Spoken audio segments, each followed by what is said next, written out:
Bueno, entonces, Efi, ¿estás por ahí todavía? Sí, sí, aquí Ah, estoy. ¿Nos quieres platicar? Bueno, voy a guardar esto y nos quieres platicar del caso clínico. Y muchas gracias por estar por Este, aquí, por cierto. no, ¿de qué? Por cierto, sí, doctor, tengo ya el caso listo clínico, Ajá. pero no sé si prefiera que lo dé la próxima semana o ahorita. O sea, no sé, por la cuestión de que de los desequilibrios ha sido base y por lo del... O sea, hay varios temas que a lo mejor, eh, Conviene ver antes. bueno, no sé, como usted vea, porque no sé si se vayan a confundir más. O sea, no sé, Podríamos comenzar a verlo como un tipo de, introducción. ajá, de ABP. O sea, de ver el problema e ir explicando eh, Ok. con base en el problema este tipo. De todos modos, ahorita esto lo voy a dejar guardado porque seguramente vamos a recurrir a la fórmula varias veces. Ujú. Ok, Ujú. vale. Entonces, ¿nos presentarías tu pantalla o cómo? Sí, Ok, ok. Ay, nunca he usado el Meet. el Meet, entonces a ver si no me... Pero mm, a ver, creo que ya se ve. Sí, Ok. Pues bueno. De hecho, aquí tenemos pues la viñeta clínica, así en primera instancia. Fernando Ortiz, ¿puedes leer la viñeta, por favor? Mm, Sí, caso clínico uno. Paciente masculino de 38 años de edad, el cual acude al servicio de urgencias por haber iniciado hace 12 horas con diarrea acuosa y vómito en repetidas ocasiones. Ok. Eh, Aquí voy a detener tantito la presentación porque vamos a ver, bueno, no, eh, así con este cuadro clínico, con esta viñeta, llega el paciente, imaginemos que todos son ya médicos, están en el centro de salud y llega un paciente así. Eh, ¿Qué probables causas ustedes pensarían que pueden estar haciendo que nuestro paciente presente este cuadro clínico? ¿Qué se les ocurre? Eh, Fabián. Pues yo pensaría tal vez alguna infección o que haya comido algo que le haya causado esa diarrea. Ajá, muy bien. Regina, ¿qué otra causa, o sea, qué otra afección podría darnos este cuadro clínico, aparte de una infección? Bueno, haber consumido agua o algún alimento contaminado. Sí, aunque eso vendría como de la mano con, o sea, sería lo mismo que una infección, o sea, una causa. Intoxicación, doctora. Muy bien, una intoxicación también podría ser. ¿Qué otra cosa? Lluvia de ideas, a ver, sin miedo. Mm, ¿Podría ser una cruda o algo así? Ándale, una cruda también podría ser por el vómito y todo esto, ¿no? ¿Alguna otra causa que se les ocurra? Aquí, Una infección gastrointestinal. ajá, ya dijimos una infección. Bueno, ¿Algún problema, digamos, con, no sé cómo decirlo, con la forma del sistema digestivo? O sea, que tenga como, no sé, tal vez ¿cómo decirlo? Ruptura o algo así, tal vez podría causarlo. podrían ser como trastornos así como, no sé, colitis o cosas así también, ¿no? Sí. Ok, bueno, lo primero lo que yo quiero con estas preguntas es que ustedes vean que, por cierto, qué bueno y qué coincidencia tan buena que el doctor no les haya pedido que lean primero el caso clínico, porque antes de ver y de que me digan como el diagnóstico que dice la hoja que tiene y lo que sea, o sea, me interesa que vean que pues el paciente va a llegar y no nos va a presentar el diagnóstico como tal, entonces tenemos que ver qué es lo que lo trajo y de ahí partir y vemos, por ejemplo, ahorita con esta presentación tenemos un buen de causas, entonces vamos a ir desglosando de poco a poco, vamos a ir viendo cómo vamos a llegar al diagnóstico y qué nos va a orientar a qué es lo que tiene el paciente. Entonces, bueno, una vez que el paciente llega por aquí, ¿qué sería lo que ustedes harían con el paciente? O sea, ¿qué creen que siga, que es lo importante saber? ¿Cómo podríamos orientarnos un poquito más hacia lo que tiene? ¿Qué De se sus les signos ocurre? vitales. Los Bueno, signos interrogar. vitales. Interrogarlo, ¿no? Exactamente, muy bien, interrogarlo. Entonces vamos a pasar, a ver, aquí ya dijimos que podría tener el paciente. Digamos que nosotros interrogamos al paciente y nos va a decir lo siguiente. Entonces, a ver, ay, déjenme ver. Mariana, ¿puedes leer lo del el padecimiento actual, por favor?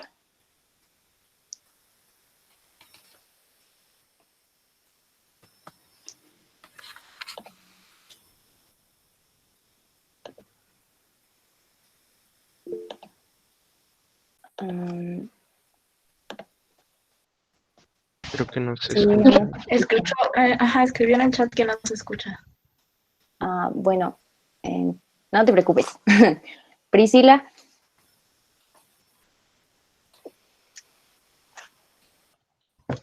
Padecimiento actual. Inicia la noche anterior con evacuaciones de consistencia acuosa, sin moco ni sangre, 8 ocasiones en un lapso de 12 horas. Las describe como agua blanca. Posteriormente se agrega vómito en más de 10 ocasiones. Refiere astenia, adinamia, sed intensa y anorexia.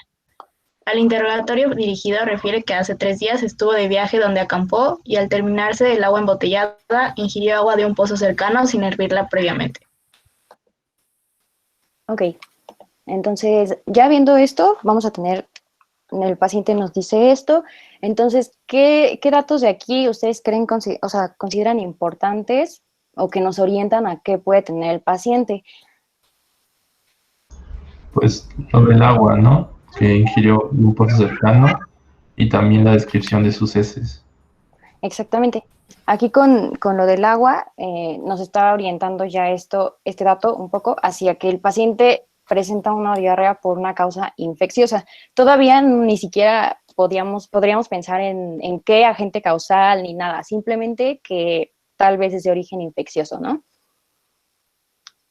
Ahora, como bien lo mencionaste, las características de las evacuaciones son importantes porque muchos de los diagnósticos, sobre todo así como de diarrea, de cuadros gastrointestinales, son diagnósticos clínicos. Entonces vamos a ver, por ejemplo, que la característica de las evacuaciones es importante porque muchas gastroenteritis infecciosas virales, por ejemplo, nos dan este tipo de diarreas sin moco, sin sangre, acuosas. Y, por ejemplo, tenemos algunas bacterias específicamente que nos van a causar diarreas con sangre o con moco, al que llamamos síndrome disenteriforme. Entonces, el paciente nos está diciendo algo, también un dato importante, que es que las describe como agua blanca. ¿Alguien ha escuchado algo así como de este término de agua blanca o les recuerda algo, alguien sabe algo? ¿No?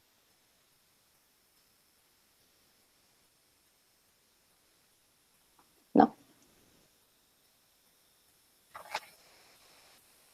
Bueno, entonces, bueno, ya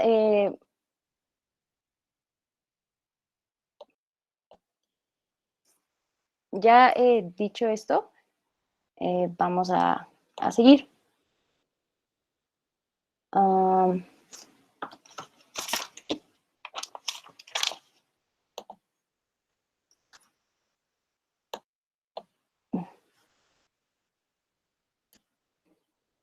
¿Sí se escucha? Es que como que dejé de escuchar.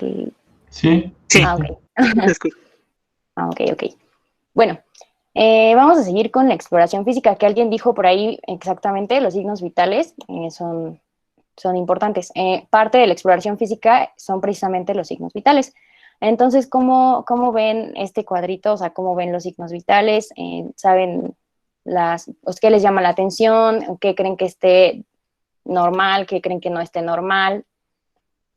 Está alterada su presión arterial, tiene hipotensión y su frecuencia cardíaca igual está elevada, que es taquicardia. La frecuencia respiratoria igual está un poquito elevada. La temperatura está normal y pues ya su peso y talla nos dan otro tipo de condición que parece que está bien. Ok, muy bien. Nos dijiste que tiene hipotensión. ¿Por qué crees que tiene hipotensión? ¿Cuáles Bueno, son las también, cifras normales de tensión arterial en los adultos? De presión arterial. bueno, pues conocemos que 120/80 y Ajá. el instituto. Bueno, un instituto de cardiología de Estados Unidos decía que las cifras eran un poquito menores, o sea, 120/80 ya eran como que un poquito más elevadas, pero siempre bueno, o sea, todos conocemos que la cifra normal es de 120/80 más 10 menos 10, y pues el paciente tiene 50/70, pero también depende a veces de los pacientes y de su complexión, pero yo pienso, o sea, sí, que tiene hipotensión porque el valor de 70, que es la sístole, está muy por debajo, al igual que el diástole. Ok. Sí, como bien dijiste, el valor de 120/80 es como el estándar, aunque lo normal sería hasta 120/80, exactamente como lo dijiste. En el caso de hipotensión y para todo eso, como para ver cuándo es hipotensión, por qué es hipotensión o por qué no, existe como generalmente se dice que cifras menores a 90/60 van a ser consideradas como hipotensión. Y esto viene de un concepto al cual llamamos presión arterial media. Entonces, la presión arterial media, déjenme ver si puedo, o sea, presentar como una, una pizarra o algo así. Ok, aquí está. Uy. Mm, ok. Mm, ay, no sé cómo hacerlo. A ver, es que... ¿Quieres proyectar algo de tu computadora? No, o sea, como dibujar o escribir, como el pizarroncito, pues, por así decirlo. ¿Sí Desde se puede? Meet. ¿Sí se Donde puede? hay 3 puntitos dice que puedes abrir una pizarra. Ajá. Ahí creo que... Igual ahí te aparece lo de cambiar diseño y pantalla completa y todo eso. Ok. A ver, vamos a ver si así se puede. Pero... ¿No? ¿Se aparece o no? No, ¿verdad? No, es que... mm, O sea, creo nos que tendrías no. que dar acceso, creo. A Sí, partir del link que enviaste, a lo que nos envía a una solicitud de acceso. Entonces, creo que ok. te la enviamos y tú nos tendrías que dar acceso a todos. Híjole, está un poco difícil, ¿no? Pero a ver, déjenme ver si entonces puedo abrir como un documento de Word o algo así para hacerlo más... Ay, nada más que se va a tardar un poquito. Pero bueno, en lo que se abre el documento de Word, básicamente vamos a tener como... Bueno, vamos a seguir con lo que estábamos viendo. Entonces, la presión arterial media es un concepto para saber como nosotros no, o sea, no podemos hacer como el promedio así de sumar diastólica más sistólica entre dos para saber la media de la presión arterial. Lo que se hizo es una fórmula para conocer lo que se llama presión arterial media. Y cuando esta presión arterial media es menor a 70, se dice que el paciente tiene hipotensión. Entonces, vamos a ver que justamente el valor que nos da, o sea, el cálculo, si hacemos el cálculo de la presión arterial media con un valor de 90-60, nos va a dar 70. Y justamente valores menores a 70 de presión arterial media ya se consideran hipotensión. Entonces, efectivamente, el paciente tiene hipotensión. Como bien lo dijeron también, el paciente tiene taquicardia, o sea, su frecuencia cardíaca está alterada. ¿Cuál es la frecuencia cardíaca normal en De 60 a 100. Ajá, muy bien, de 60 a 100. La frecuencia respiratoria también está elevada. Este signo se llama taquipnea. ¿Alguien sabe cuál es la frecuencia respiratoria normal en adultos?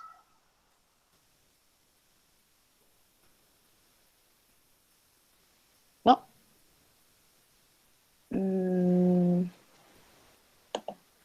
Era un rango, ¿no? De 12 a 18, creo. Sí, de 12 a 20, pero sí. Sí, de 12 a 20, está súper bien. Y también pues vemos que el paciente tiene la frecuencia cardíaca elevada. La temperatura, el peso y la talla pues están bien también, están correctos. El rango normal de temperatura en el cuerpo es de 36 a 37.5 y el peso y la talla pues lo vamos a ver más como relación con el índice de masa corporal y todo eso. Pero en este caso pues, o sea, ¿alguien sabe cuáles son los valores de índice de masa corporal correctos o bueno, normales? 20-25, ¿no? Me parece que es normal, de 25 a 30, ay, no recuerdo bien si era sobrepeso y ya pasando a 30 obesidad. Sí. No recuerdo. Sí, justo así, a partir, o sea, de 25 a 30 el sobrepeso y pasando, bueno, de 30 por arriba es obesidad. Entonces, un índice de masa corporal de 18.5 a 24 se considera normal. Después tenemos lo siguiente. Es un cuadro con Creo que no la tenemos exploración física. su... Sí, es cierto. Gracias por recordarme. Como intenté. Aquí está. A ver.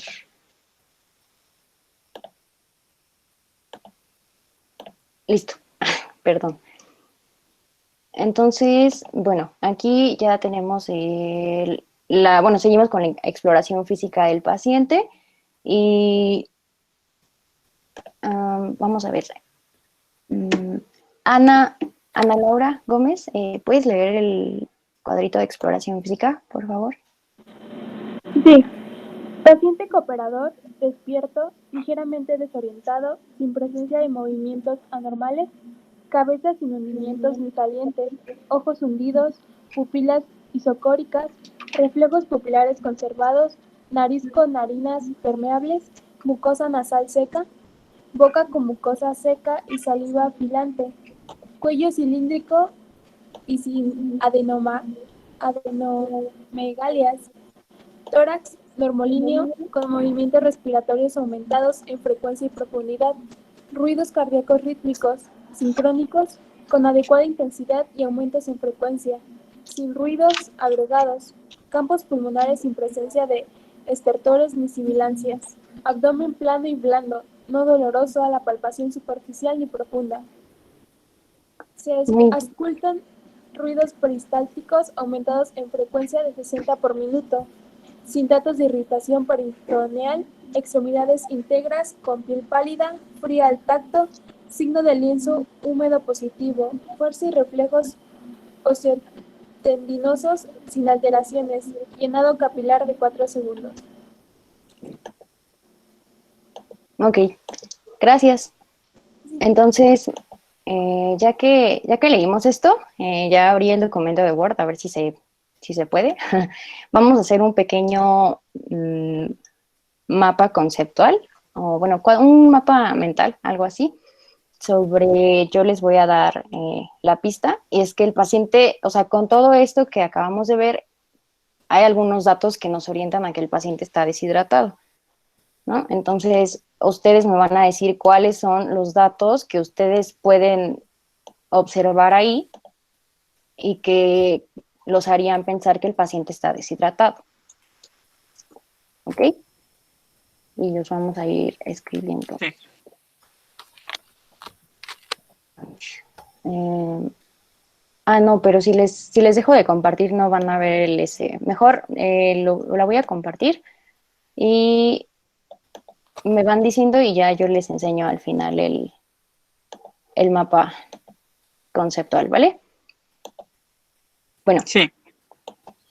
Vaya, ayúdenme y váyanme diciendo. Bueno, dice que tiene ojos hundidos, mucosa nasal seca y su peristalsia está muy,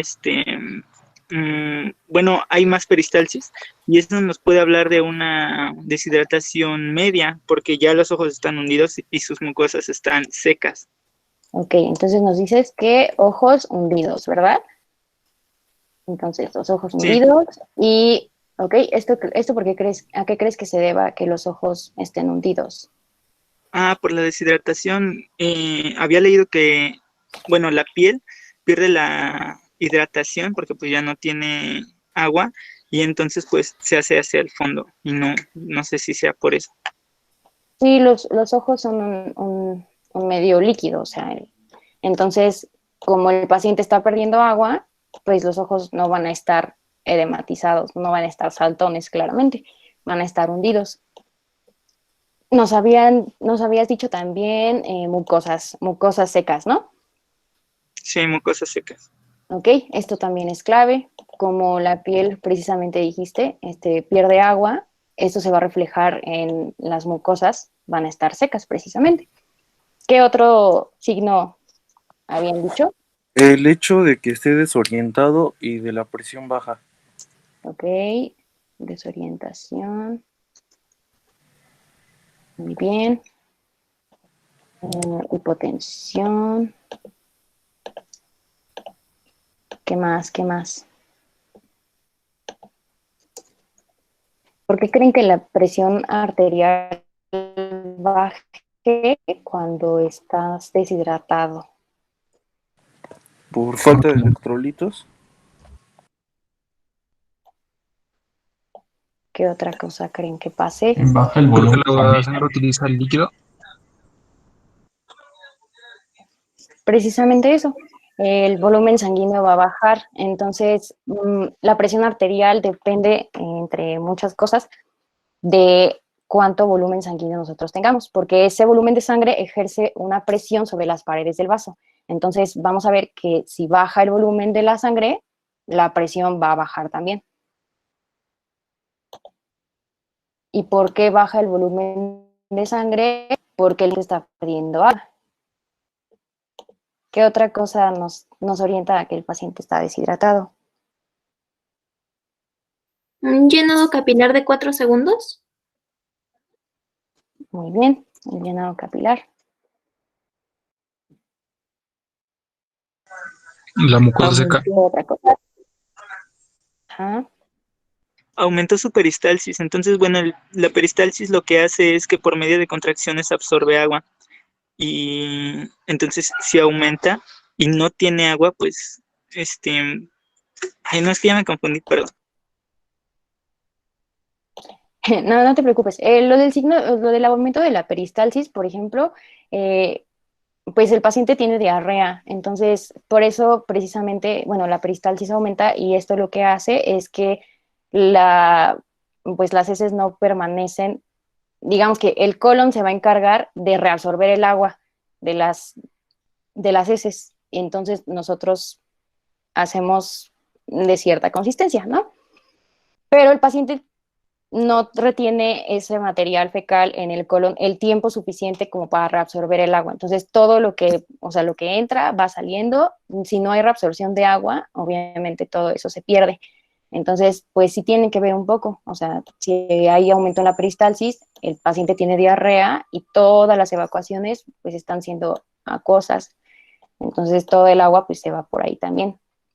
¿Qué otro signo que les llame la atención, que vean así como que puedan ver, así como? La piel pálida y fría al tacto. Exacto, ¿por qué? Pues Porque el igual agua puede. también es regulador de la temperatura. Y muy bien, la sangre nos va a ayudar a regular la temperatura y, y precisamente también nos va a dar esta coloración rojita, ¿no? Y entonces, pues obviamente si el paciente tiene hipovolemia, que es básicamente que hay poco volumen de líquidos en el cuerpo, la sangre pues también va a empezar a bajar. Bueno, vamos a ver un poquito más de esto un poquito más adelante, pero una de las cosas que van a empezar a pasar es que precisamente como hay poquita sangre, el cuerpo empieza a priorizar, ¿no? Entonces, ¿qué va a pasar? Va a tratar de mantener los órganos centrales, los órganos vitales, y va a haber una hipoperfusión, que es que no va a llegar la sangre eficazmente a los tejidos más distales. Entonces, ¿cómo se va a ver la piel? Pues se va a ver pálida porque no va a estar llegándole sangre, no se va a ver rojita y va a estar fría precisamente porque pues, no le va a estar llegando adecuada cantidad de sangre. Entonces, ya que hicimos como todo esto, ¿alguien más tiene algún signo o ya? Yo, puede ser el signo de lienzo húmedo positivo. Sí, exactamente. El signo del lienzo húmedo positivo, ¿alguien lo ha escuchado o tiene así como una idea de lo que podría ser, así como lienzo húmedo? ¿A qué le suena el lienzo húmedo? Pues yo lo conocía como, creo se llamaba signo de Godet, y era que pellizcaban la piel para, para ver como qué tanta flexibilidad tenía o elasticidad. Tiene que ver más, lo que tú dices del signo de Godete, básicamente, bueno, es para casos como contrarios, ¿no? Por así decirlo. Porque en el caso de la deshidratación vamos a tener pérdida de líquidos. Y, por ejemplo, el signo de Godete se usa cuando hay edema, que es el paciente, por ejemplo, puede retener líquidos. Al contrario de la deshidratación, el paciente se va a hinchar y entonces cuando tú presionas la piel va a quedar como un godete de pintura y va a quedar la formita de tu dedo en la piel del paciente. Y eso, pues, quiere decir que el paciente tiene un edema. Ese es el signo de Godete. El signo de lienzo húmedo positivo es, como alguien ya había dicho por ahí, la piel, al deshidratarse, pierde su turgencia. Entonces, cuando nosotros la pellizcamos, se va a quedar, la piel debe de regresar a su lugar normalmente. Pero en el signo de lienzo húmedo positivo se va a quedar en donde está y no va a regresar a su lugar. Entonces, precisamente es como un lienzo de pintura, como lleno de agua, imagínense, o sea, bueno, ¿cómo se dice? Se me fue paradójicamente, el lienzo húmedo queda así como, si lo pellizcas, queda ahí. Así se va a ver la piel cuando está deshidratada, cuando no tiene suficiente agua. Ese es el signo del lienzo húmedo positivo.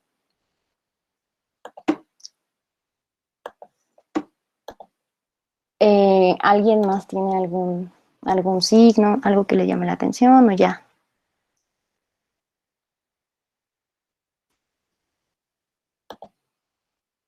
¿No?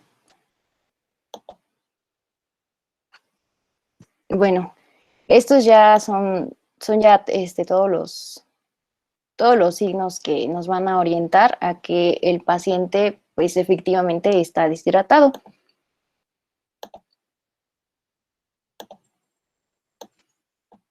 Y ya nosotros vamos a ver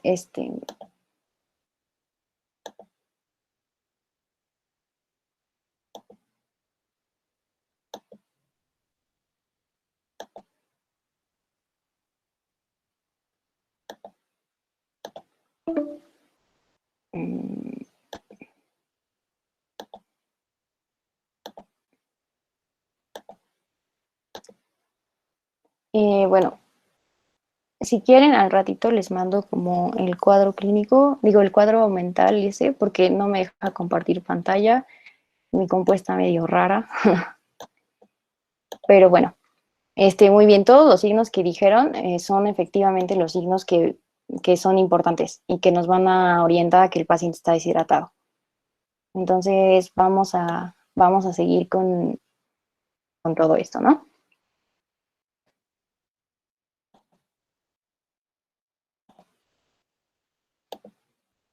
Mm,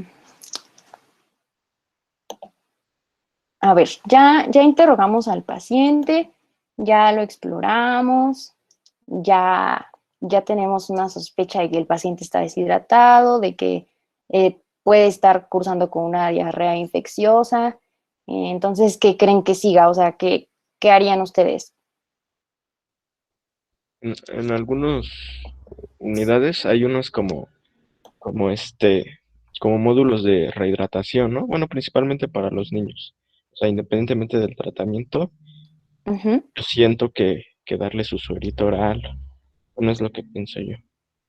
Sí, de hecho, está muy bien que lo digas. O sea, en este caso, por ejemplo, sí son importantes los estudios y que llega al diagnóstico y todo eso, pero lo más importante en este caso es tratar efectivamente la deshidratación del paciente, porque es lo que nos puede llevar incluso a perder al paciente y pues no queremos eso. Entonces, efectivamente sí. Igual, eso lo vamos a ver un poquito más adelante porque ya está como tratamiento, pero sí, muy bien.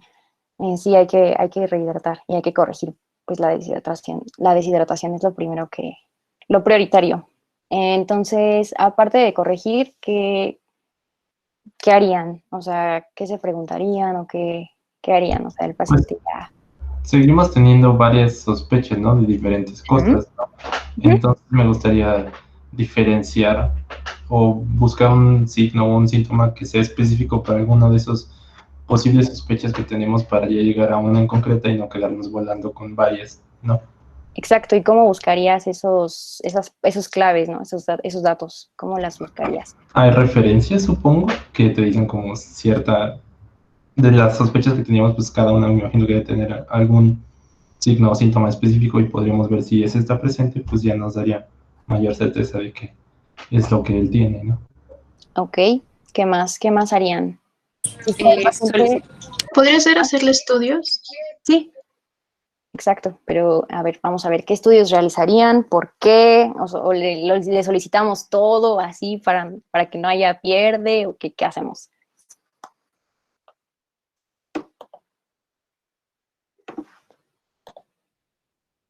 Podría ser una muestra de sus heces para saber qué agente es el que le está causando esta infección y de ahí pues atacarlo, porque tengo entendido que cada bacteria o virus pues tiene su manera de atacarse.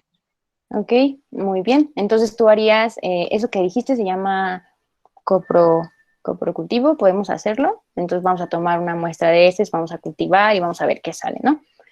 Yo en un hospital rural, bueno, en una clínica rural, pues es pura clínica, ¿no? O sea, Sí, efectivamente. bueno, yo creo que eso lo vamos a ver después, ¿no? Las guías o como dice mi compañero, las referencias para saber. Sí. ¿Y qué otros estudios de laboratorio o qué les interesaría ver cómo está el paciente? Ya dijimos que el paciente está deshidratado, pero pues no sé, ustedes qué buscarían ver como no o sea, para corregir la deshidratación, qué necesitan o qué les gustaría saber, ¿no? Pues darles igual, ¿no? Como ya habían dicho, y ver que los signos que habíamos mencionado antes se le vayan quitando, ¿no? Que ya sus ojos tal vez ya no parezcan tan hundidos, que ya la piel regrese su urgencia normal, su llenado capilar, su presión, pero supongo que eso es a medida del tiempo, ¿no? No va a ser instantáneo. Ok, entonces, a ver, de exámenes de laboratorio, bueno, vamos a tener 4 cositas en este caso clínico. La primera es una gasometría arterial, que ya habíamos hablado un poquito de que iba a estar presente en este caso clínico. Y a cada estudio que solicitemos vamos a decir por qué. Y porque pues no lo podemos solicitar así porque sí, porque para que no haya pierde o porque no. O sea, si tenemos que solicitar algo, tenemos que tener un fundamento de por qué lo queremos o por qué lo necesitamos, ¿no? Entonces, ¿por qué creen que se debe realizar una gasometría arterial en este paciente? O sea, ¿por qué? Sí, ¿por qué? O sea, ¿por qué no podríamos decir, ay, bueno, no importa? ¿O alguien sabe qué es una gasometría arterial? ¿Qué se ve en eso? ¿O para qué sirve? Bueno, yo había leído tantito sobre las diferentes tipos de alcalosis y acidosis, pues como es lo que estábamos viendo en clase, Por lo que tengo entendido, si la respiración, si, como tiene su ah, frecuencia respiratoria alta, eso puede llevar, no recuerdo si es a una alcalosis o una acidosis respiratoria, entonces tal vez con la gasometría podríamos hacer el cálculo de pH y pues ya ver si tiene su pH elevado o bajo, ¿no? Ok. Sí, pues la gasometría arterial se la vamos a tomar a todos los pacientes en los que podemos sospechar o creemos que podrían tener un desequilibrio ácido-base. Entonces, en clases posteriores, ustedes van a ver que debe de haber un equilibrio entre cuántos hidrogeniones hay en el cuerpo, porque nosotros con el metabolismo estamos constantemente produciendo ácidos. Entonces, no podemos acumular tantos, pero tampoco podemos dejar que caigan o que se nos acumule demasiado otros componentes alcalinos. O sea, tiene que haber un equilibrio, como todo en esta vida. Y vamos a ver que por el tipo de diarrea que tiene el paciente, el paciente no solamente está perdiendo agua, el paciente está perdiendo electrolitos, está perdiendo iones, y aparte toda esta deshidratación nos puede acarrear un problema del equilibrio ácido-base. Entonces es importante tomarle una gasometría al paciente para ver cómo está. Y si hablamos de electrolitos, ¿qué otro estudio de laboratorio se les ocurre que podría ser, ya así como para ver cómo está? Los de sangre, ¿no, doctora? Sí. Bueno, o sea, es que hay algunas bacterias que alteran algunos elementos, o sea, a veces pueden salir, no recuerdo la verdad qué elementos, pero pueden salir altos y pueden salir bajos. Ya algunos doctores dicen, pues que puede haber ahí algún agente infeccioso. Y yo tengo una duda, o sea, la deshidratación, ya concluimos que sí la causa, bueno, la causa de la deshidratación es una infección, y esto, bueno, la deshidratación también produce un desequilibrio hidroelectrolítico, pero mm, o sea que todo fue causado por la infección, digamos, o sea, ya después de que hubo la deshidratación y hubo el desequilibrio, viene lo de la acidosis o la alcalosis, perdón. Pues vamos a ver, ahorita en otra diapositiva, creo que es casi en la siguiente, les voy a explicar un poquito sobre por qué, o sea, la fisiopatología de lo que tiene el paciente. Y entonces vamos a entender un poquito mejor qué es lo que pasó con el paciente y por qué tiene lo que tiene. ¿Va? Pero sí, espero que, o sea, más adelante con esa explicación de la fisiopatología, pues te quede claro. Si no, lo retomamos, me dices y a ver si, o sea, para que te quede claro, ¿vale? Sí, gracias. Entonces, bueno, hay un estudio que se llama electrolitos séricos. En los electrolitos séricos, básicamente vamos a ver cómo anda el paciente en cuestión de electrolitos en sangre, ¿no? Vamos a ver cómo está el sodio, el potasio, el cloruro, y vamos a ver si la diarrea modificó estos valores, si hay que sustituir y todo eso. Entonces vamos a ver eso en este estudio que se llama electrolitos séricos.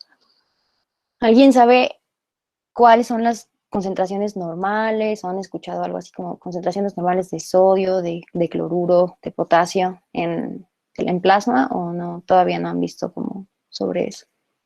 Sí, ya no nos dio el profe. Ok. A ver. Atsim, ¿cuál es la concentración normal de sodio en el plasma?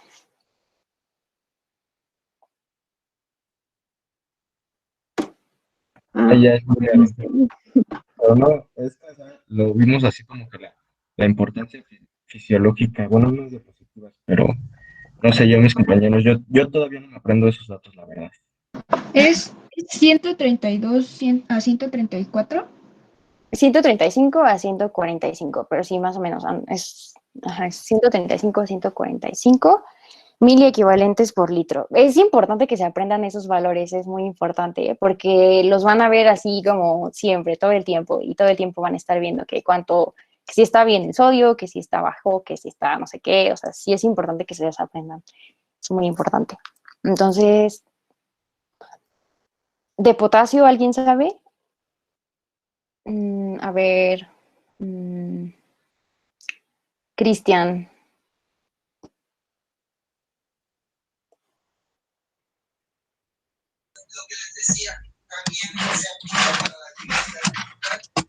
De 3.5 a 5 miliequivalentes, ¿no? Sí, muy bien, de 3.5 a 5 mil equivalentes.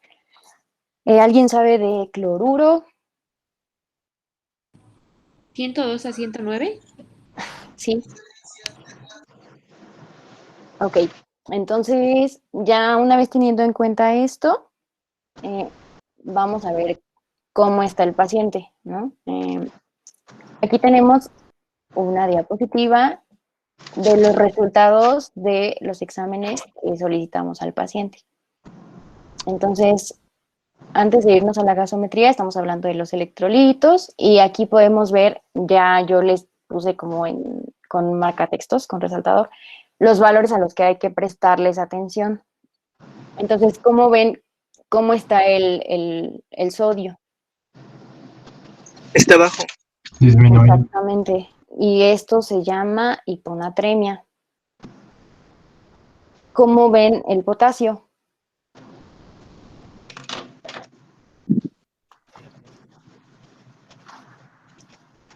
Está dentro del rango. Normal, ¿no? Está normal.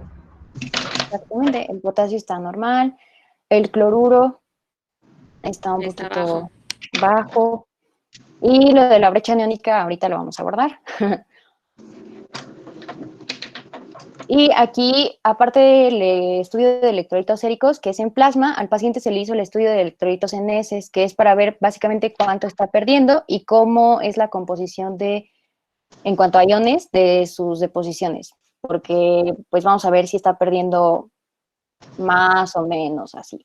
Por lo que tiene el paciente, pues vemos que está perdiendo demasiados iones. Y ahorita vamos a ver por qué.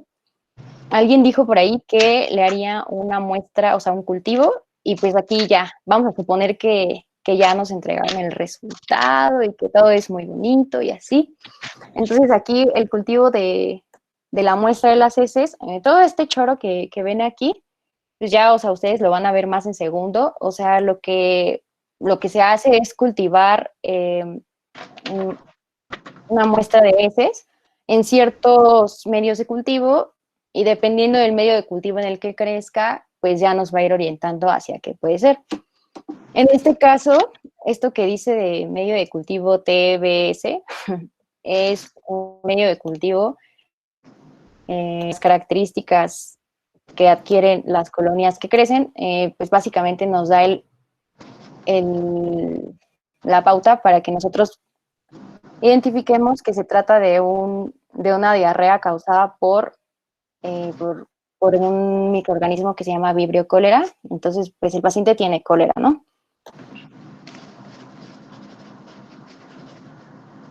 Ahora, bueno, antes de ir a la gasometría me voy a ir a lo de la fisiopatología. Entonces, nosotros tenemos ya, el paciente tiene cólera. El cólera, pues es una bacteria. Entonces, estábamos bien. La causa del paciente efectivamente fue una causa infecciosa. Probablemente el agua que bebió el paciente, pues estaba súper llena de bacterias y eso fue lo que le hizo que la bacteria, pues, entrara en su organismo. Normalmente nosotros tenemos barreras que nos protegen, pero probablemente el paciente ingirió demasiada de esa agua contaminada. Las bacterias sobrevivieron a sus barreras, por ejemplo, el pH del estómago, que suele ser bajito para evitar que entren las bacterias y todo esto. Entonces, pues el paciente se enfermó. Aquí tenemos, son las células del intestino, algo así. Entonces, tenemos lo que es la fisiopatología del cólera, más o menos, básicamente se trata de cómo es que el cólera nos va a dar esta diarrea y nos va a causar esta deshidratación y esta pérdida de de electrolitos y por qué vamos a tener lo que vamos a tener, por qué vamos a tener desequilibrio ácido-base. Entonces, pues bueno, no sé si ya hayan visto, creo que no han visto lo de proteínas G y eso, o si ya lo vieron, ¿no, verdad? No, todavía no. Bueno, cuando lo vean, pues se van a acordar un poquito de esto. Ok. ¿Alguien se atrevería así a ver, así como que a grandes rasgos, a que, aunque no me expliquen como qué onda con todo el procedimiento, a grandes rasgos qué entienden de la imagen o qué ideas se dan o así, ¿no? A ver, Erika.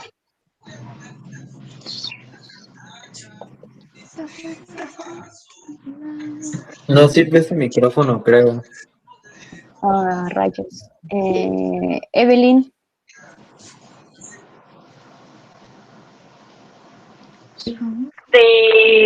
Pues la verdad, no le entiendo a la imagen, pero pues, pues, entra como la toxina colérica por ese como peinecito. Y ¿qué pasó? No, sí, dime. Sí, y luego ya, no sé si pues tiene hay una vez, supongo que se convierte en ganglosido. Bueno, esto que vemos aquí es la toxina del cólera, ¿no? Esto que dice A y B, van a ver ustedes que son como partes de la toxina, por así decirlo. Tiene una parte A, una parte B. Se llaman subunidades, pero pues ahorita no es como vital que sepan de eso o así. Pero pues básicamente son partes de la toxina. Una de esas partes, la parte B, sirve para ensamblarse a la célula, que es al gangliósido. Es un receptor que hay en la superficie de las células del intestino.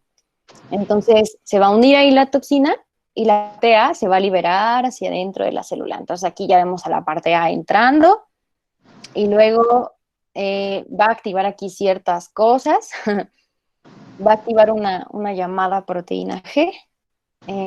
Sé que es un poquito complicado porque es así como de que, pues, ¿qué rayos es una proteína G y así, ¿no? O sea, la verdad es que ahorita no es tan importante, pero sí cuando vean esto, pues ya se van a acordar y van a decir como, sí es cierto que, porque esto lo van a ver como todo el tiempo en bioquímica. Entonces se va a activar una proteína que se llama adenilato ciclasa, que va a aumentar concentraciones de una cosita que se llama AMP cíclico, y finalmente esto lo que va a causar es que los transportadores de aquí arriba, ¿de qué son? A ver, ¿de qué son? Son de iones, ¿no? Ajá. ¿De qué Para formar iones? el cloruro y el bicarbonato. Exacto. Van a empezar a activarse y la célula va a empezar a sacar estos iones. Entonces, todos estos iones van a empezar a salir. Y yo sé que sí, ya vieron ósmosis. Estoy segura de que ya vieron ósmosis. Entonces, a ver, vamos a ver. Ivonne, ¿qué es la ósmosis? ¿O qué te acuerdas así de que los iones que tienen que ver con el agua y así?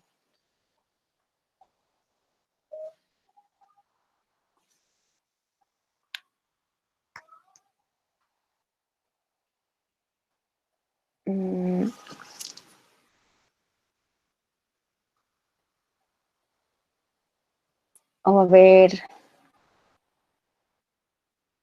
Ok.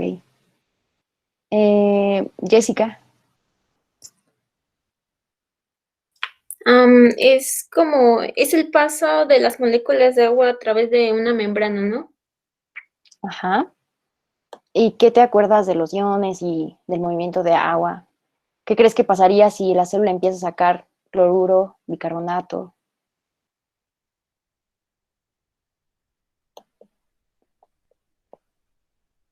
¿No?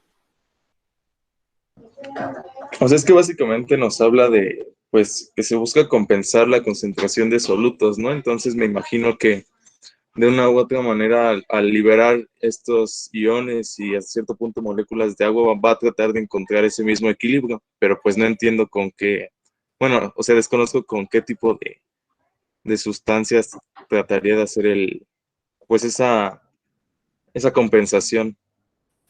No sé, pienso. O también ¿No podría ser ser como como- que la concentración del soluto, o sea, de los iones, es como más afuera de la célula que adentro? Entonces, pues sí, como dice mi compañero, pues se va como a compensar con el agua, entonces va a empezar a salir, ¿no? Exactamente. Entonces, como la deshidratación, supongo. Exactamente. Todos estos iones van a empezar a salir de la célula, entonces, pues obviamente van a jalar, por así decirlo, al agua. Entonces el agua va a empezar a salir de las células y entonces esto también es lo que va a causar en parte la pérdida de agua, la pérdida de bicarbonato, la pérdida de cloruro. Va a empezar a perder, o sea, si se dan cuenta, es una pérdida masiva de iones. ¿Y qué pasa cuando nosotros perdemos todos estos iones? A la par, el intestino no puede absorber el cloruro de sodio o el sodio, no lo puede absorber. Entonces se va a quedar afuera de las células, en lo que es la luz intestinal. Y entonces, a mí me dijeron cuando iba en primero que recordara muy bien la frase de sodio jala agua. Y en realidad, pues muchos iones jalan agua, ¿no? No solo el sodio, pero pues sodio jala agua. Y si el sodio se está quedando afuera, pues va a jalar más agua. Entonces, todos estos iones que se van a ir a la luz intestinal, que se van a quedar afuera, van a empezar a jalar agua. Y esto es lo que va a causar la diarrea, o sea, y esto es lo que causa una diarrea así masiva, una diarrea que prácticamente es agua y electrolitos. O sea, el paciente, por ejemplo, va a empezar con diarrea, digámoslo, no tan...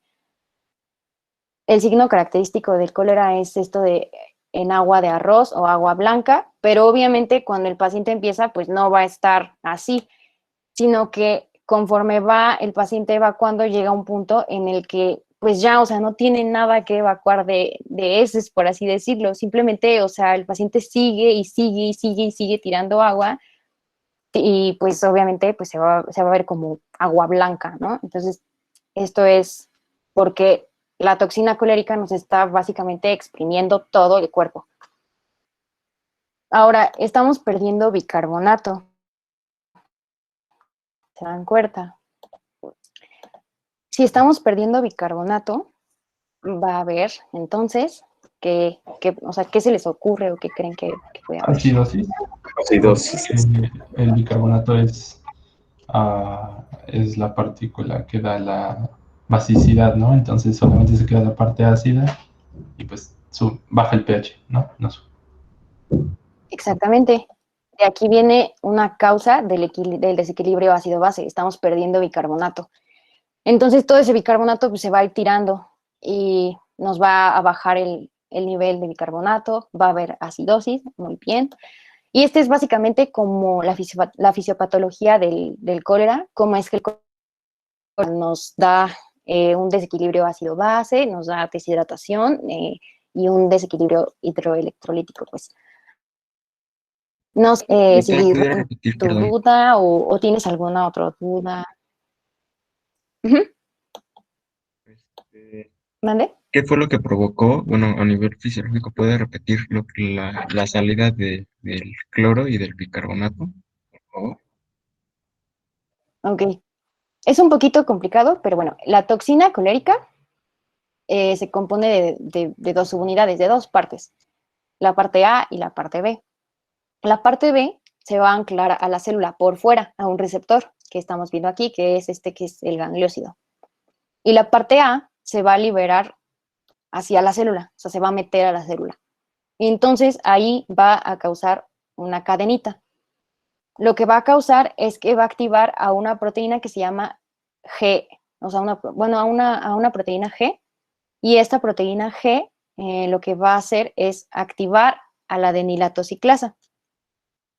La adenilatociclasa va a formar AMP cíclico, y un aumento en las concentraciones de AMP cíclico va a provocar una serie, va a activar a una proteína que se llama PKA o proteincinasa A, y esta lo que va a hacer es una serie de fosforilaciones a las proteínas que tienen que ver con el transporte de los iones, es decir, como que las va a alterar y al final el resultado que vamos a tener es que estos transportadores van a empezar a sacar, o O sea, van a empezar a causar que la célula saque y saque y saque y saque iones. Es lo que va a hacer la toxina colérica. Ok, gracias.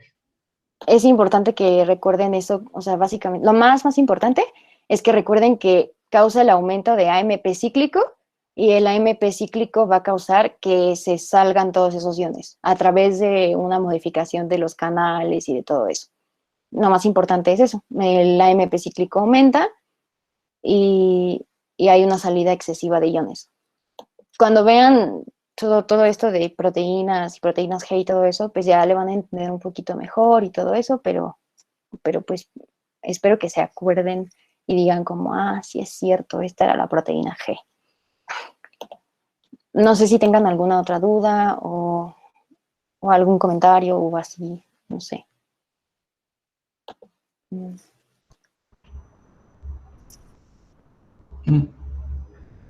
yo ya estoy viendo. Bueno, yo le hacía la pregunta hace rato, o sea, la infección provocó la deshidratación y provocó la acidosis. La infección provoca esta diarrea supermasiva y esta diarrea pues provoca pérdida de agua, de bicarbonato, que es lo que, bueno, de agua, de iones y de bicarbonato, que es lo que nos va a causar deshidratación y un desequilibrio ácido-base. Sí. Entonces, bueno, ya después de esto vamos a ver lo de la gasometría. Entonces, ok, quiero que vean como esta diapositiva muy bien y que se graben así estos 3 pasos, ¿vale? Porque quiero que hagan como el ejercicio en su cuaderno o algo así, porque pues ya vi que no me deja compartir pizarra, pero bueno. O sea, mi idea era que lo hiciéramos todos juntos, pero no puedo compartir Si la pantalla. quieres uso la mía. Bueno, o sea, podría yo escribir los valores en el Vale, sí, pizarroncito. por favor, doctor. Entonces, apréndanse bien, o sea, grábense bien estos 3 pasos, así súper bien. Solo estos 3 pasos. ¿Ok?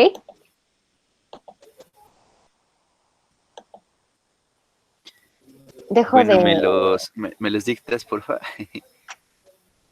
Ok. ¿Es pH 7.3? 732. pH de 732. La PCO2 es de 30 milímetros de mercurio. Ajá. Y el bicarbonato es de 15 miliequivalentes por litro.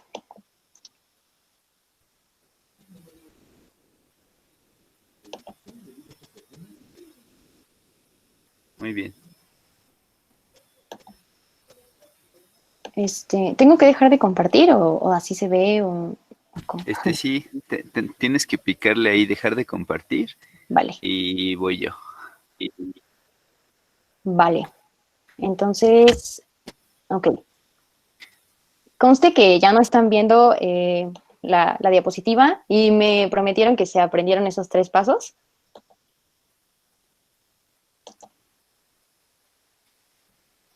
Porque vamos a interpretar la gasometría con esos 3 pasos. Entonces, lo primero que vamos a hacer es, ¿cuál era el paso número 1? A ver, Jimena, ¿cuál era el paso número 1?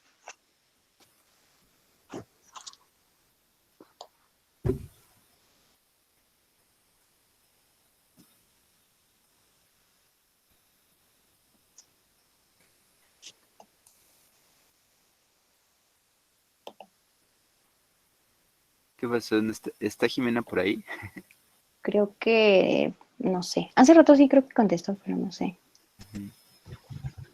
Pues era revisar el pH, ¿no? Si estaba como en los rangos normales o más alto o más bajo. Efectivamente. Este primer paso es ver, o sea, con este paso, con el pH alto o bajo, vamos a decir si el trastorno es acidosis, bueno, acidemia o es alcalemia, básicamente, nada más. Entonces, nosotros ya vimos que el pH está dentro de un rango. ¿Se acuerdan dentro de qué rango está o se los acaban de decir?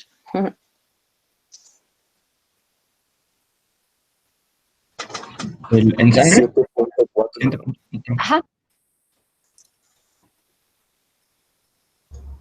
Sí. 7 punto...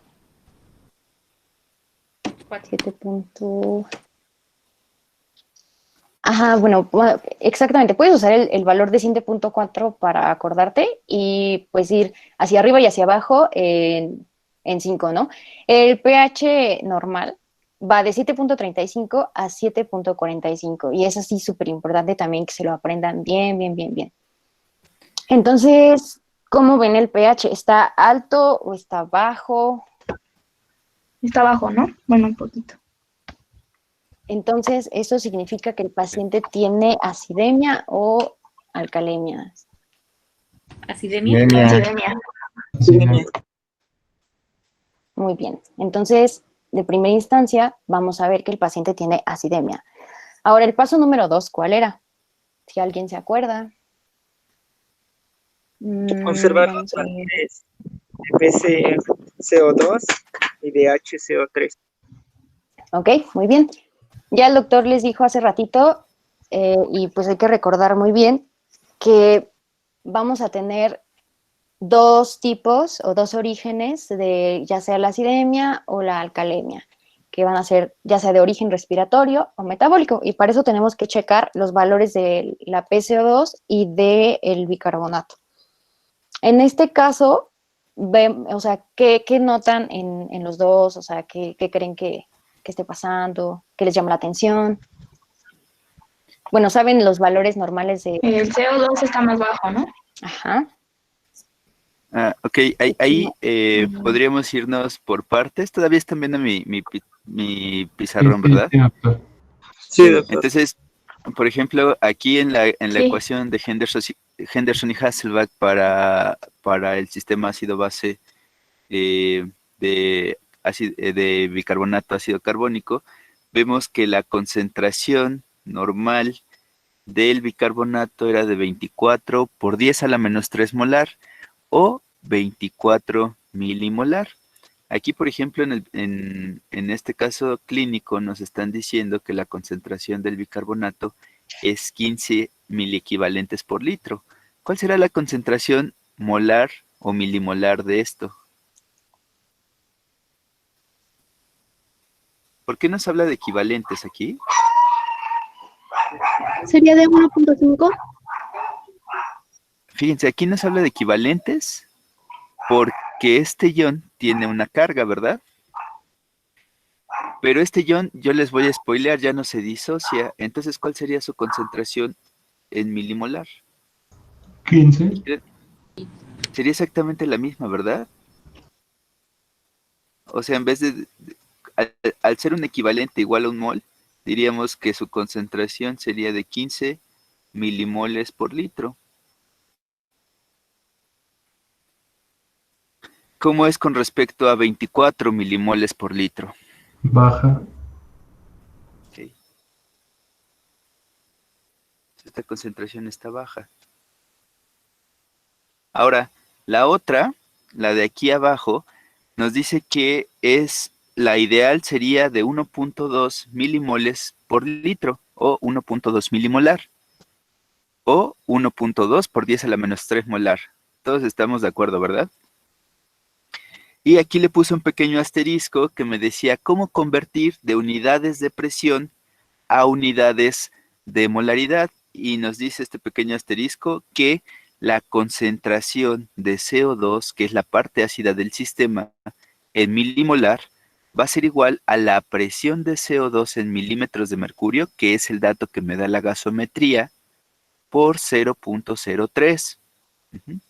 Entonces aquí en la gasometría me están dando la presión de CO2 en 30 milímetros de mercurio. ¿Cómo la convierto a unidades de concentración?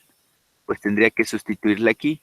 30 milímetros de mercurio multiplicado por 0.03 me daría la concentración de CO2 en milimolar.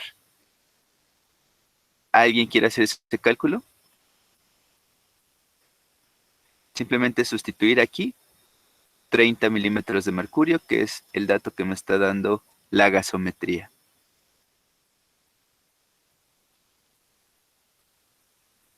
En otras palabras, 30 milímetros de mercurio por 0.03 me va a dar la concentración milimolar del CO2. Punto 9.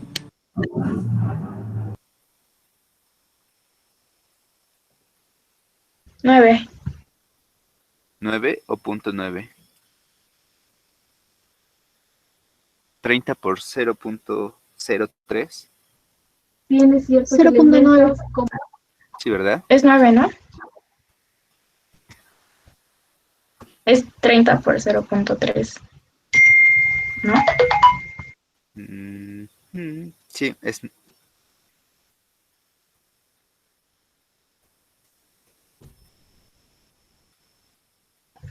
Bueno, a mí me dio 9. No, a ver. Tenemos un 0, 2 lugares después del punto, ¿no? Entonces esto por 10 sería esto por 30, sí, sería 0.9.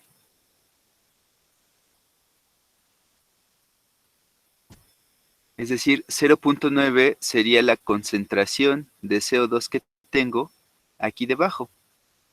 ¿Todos ven claro cómo se hizo este cálculo?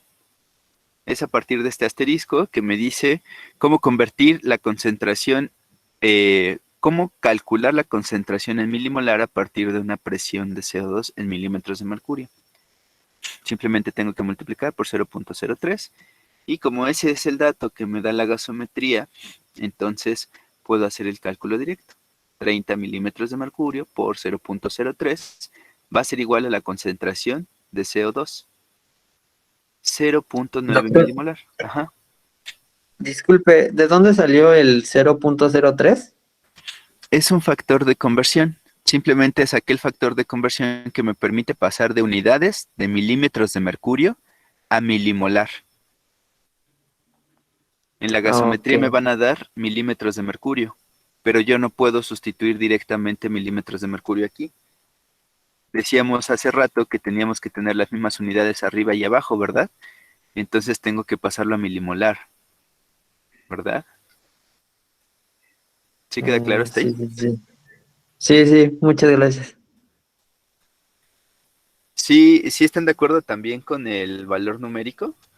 30 por 0.03. 0.9, ¿no? Sí. Ok. ¿Cómo es 0.09 con respecto a 1.2? Más bajo. Okay. Bajo. Bueno, y hasta ahí... ¿Hasta ahí todo bien? Fíjense que tenemos datos suficientes para sustituir toda la fórmula, ¿no? La fórmula de Henderson-Hasselbalch me dice pH es igual a pKa más logaritmo de la forma básica sobre la forma ácida.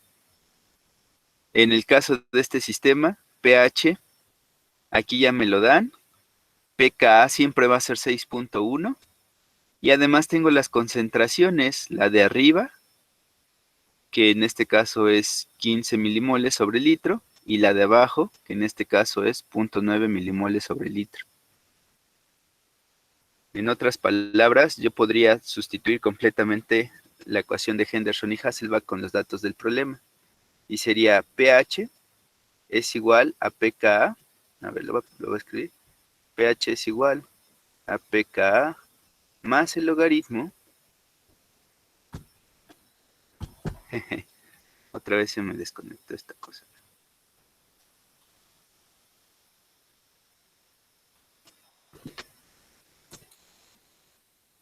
Ahí está. Entonces, más el logaritmo de A entre HA. En este caso, pH es 7.3, 32.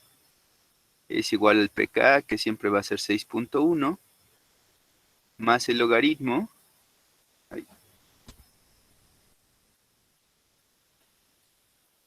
De A, que en este caso es la concentración de bicarbonato. Y para este paciente en particular va a ser de 15 milimoles sobre litro. O 15 milimolar. Y entre HA que para este caso sería el CO2, que ya he calculado a partir de la presión en milímetros de mercurio, que es 0.9 milimolar. Siempre y cuando estos dos estén en las mismas unidades, yo puedo hacer esa división. Y se supone que esto nos debería de dar la igualdad, es decir, si yo saco el logaritmo de 15 entre 0.9 y le sumo 6.1, debería de darme 6.32. No sé si sea conveniente hacerlo, o si no, háganlo en casa. Calculen 15 entre 0.9, a eso sáquenle el logaritmo, y a eso súmenle 6.1, y debería de dar este número de aquí. Y hasta ahí mi intervención. Sí, da exacto, profe. ¿Cuánto le salió? Me salió 7.3, ¿está bien? Sí, 7.3. Sí, da bueno. exacto. 7.3218. ¿Cuál era el siguiente paso que les comentaba Efi? Verificar si estaba compensado. Y pues ya con esto verificamos que sí se compensa. Ok, pero antes de lo de la compensación, bueno, vamos a observar los valores de la PCO2 y del bicarbonato, ¿no? Esto para determinar si el problema es de origen metabólico o de origen respiratorio. Entonces, bueno, el doctor ya les había comentado que el dióxido de carbono nos va a dar como un indicador de la concentración de hidrogeniones por esto del ácido carbónico. Entonces, cuando nosotros tenemos un problema de origen respiratorio, eso es lo que se va a alterar, la PCO2. Vamos a observar qué onda con la PCO2, si está muy alta, si está muy baja. En el caso, nosotros dijimos que tenemos una acidemia. Esto quiere decir que la concentración de hidrogeniones debería, estaría más alta. Si el problema fuera de origen respiratorio, esto quiere decir cómo tendría que estar la PCO2, alta o bajita. Alta, ¿no? Exactamente, tendría que estar alta. En el caso del paciente está baja y vemos que lo que nos está provocando el trastorno, bueno, el desequilibrio ácido-base, pues es más bien la concentración de bicarbonato. Y ya lo hemos visto con el cuadro de la toxina colérica que saca bicarbonato y entonces el paciente pierde bicarbonato con tantas evacuaciones. Y por ahí yo les puse que era importante siempre tener en mente el por qué llegó el paciente, porque pues exactamente nosotros vamos a tener esta idea. Si nosotros ya sabemos que el paciente tiene una diarrea masiva y está perdiendo muchos iones, seguramente está perdiendo bicarbonato, pues ya por ahí, empezando por ahí, podemos ver o sospechar que el problema va más hacia lo metabólico, no tanto lo respiratorio. Entonces, hasta aquí tenemos, entonces, que es una acidemia metabólica. Y el último paso, como habían dicho, es ver si está compensado o no está compensado. Y para esto, bueno, todavía no han visto lo de los desequilibrios ácido-base, pero bueno, un truquito para saber cómo la compensación o qué va a pasar. En este caso, el paciente tiene bajo el bicarbonato. Y ya en exploración física nos da un indicio de qué es lo que está pasando con el paciente y si está compensando o no. La compensación es para tratar de que no haya un cambio tan brusco. O sea, la compensación difícilmente, y eso sí hay que recordarlo bien, la compensación difícilmente nos va a llevar a un pH fisiológico. O sea, difícilmente una compensación va a causar que ya esté normal el pH. Puede estar así cerca de la normalidad, como en este caso el 7.32, está ligeramente abajo del 7.35, pero como ven, pues no está dentro de lo normal. Entonces, el paciente tiene pérdida del componente alcalino. El cuerpo del paciente lo que va a tratar de hacer es compensar mediante el mecanismo respiratorio.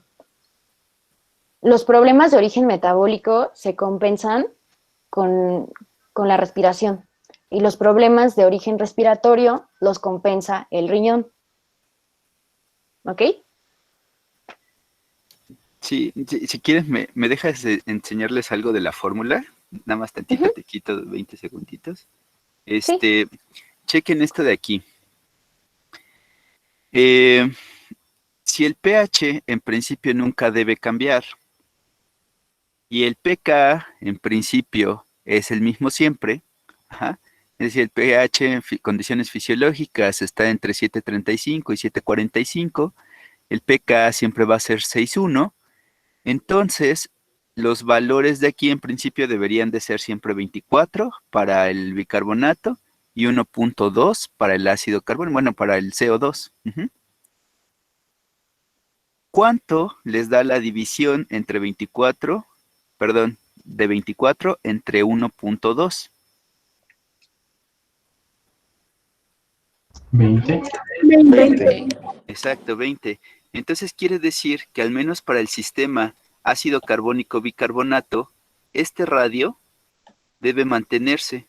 Para que este sea 7.4 y este sea 6.1, este radio, esta división, siempre debe de dar 20.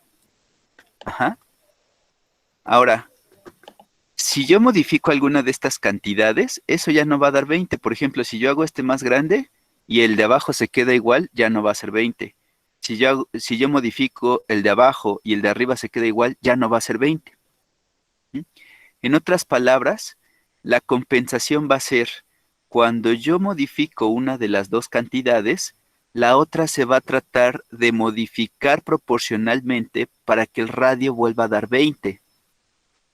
Eso es básicamente, o sea, si yo, por ejemplo, modifico la concentración de bicarbonato y la hago más grande, entonces la concentración de CO2 tendría que hacerse proporcionalmente más grande para que la división siga siendo 20. Ese intento de hacer más grande la concentración de CO2 es la compensación. Como dice Efi, nunca vamos a lograr tener una compensación total, pero va a haber un intento. Analicemos este dato de aquí. Por ejemplo, tenemos 7.32 de pH y sabemos que en la ecuación de Henderson y Hasselbalch eso tiene que ser igual a 6.1 más el logaritmo de 15 sobre 0.9, que son los datos del paciente, ¿verdad? ¿Cuánto les da este radio? 15 entre 0.9. 16.6. 16.6. 16.6. Están de acuerdo que es diferente a 20, ¿no? Por lo tanto, no tengo 7.4 aquí, ¿verdad? Tengo 7.32. Entonces, lo que pasa aquí es que la concentración de ácido carbónico disminuye, como es evidente. Sabemos que la normal debería ser 24 milimoles o equivalentes por litro, pero el paciente trae 15. Entonces disminuyó. ¿Qué tendría que pasar con el CO2 para compensar? Tendría que disminuir también, pero de manera proporcional, ¿cierto? Vemos que también está disminuido. Tiene 0.9 milimoles sobre litro en vez de 1.2. Entonces, de alguna manera está intentando compensar, pero no ha bajado lo suficiente como para que esto vuelva a ser 20. Pregunta para ustedes, ¿cuánto tendría que ser el valor de CO2 para que siendo el bicarbonato 15, esto nos dé 20? ¿Sí se entiende esa pregunta?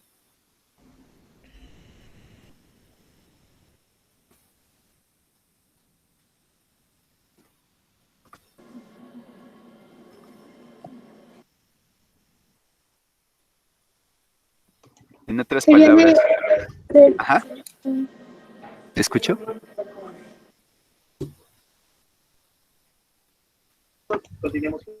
Tendría que ser de 0.75. Muy bien. Entonces vamos a decir que una compensación sería total cuando el radio vuelva a dar 20, ¿no? Si yo ya tengo perturbada la concentración de arriba, la pregunta es cuánto tendría que ser la de abajo para que eso dé 20. ¿Sí queda claro? Sí. Muy bien. Entonces de aquí despejo X, ¿verdad? Y X pasa multiplicando y el 20 pasa dividiendo, ¿no? ¿Sí todos lo ven? Sí. Otra vez se me desconectó esto. Y entonces, ¿quién me dio el dato? Carla, 0.75. 0.75, muy bien. ¿Cuál es tu nombre? Es que no tengo Carla abierto el... Paola. Perdón, No, Carla Paola. Carla Paola. Entonces sería 15 entre 20, ¿verdad? Así sería el despeje de X y sería 0.75. ¿Qué quiere decir esto? 0.75 sería lo que tendría que disminuir la concentración de CO2 para volver a llegar al pH normal. Para que esto vuelva a ser 20 y entonces esto vuelva a ser 7.4. Entonces la compensación es esa. Si una de las dos se perturba, la otra va a tratar de perturbarse proporcionalmente para volver al radio de 20. Eso es. Y ya otra vez te quité tiempo, Efi.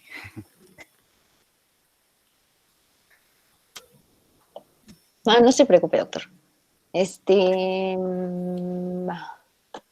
Igual aquí, no sé si pueda, ¿cómo se llama? Compartir la pantalla, a ver si puedo.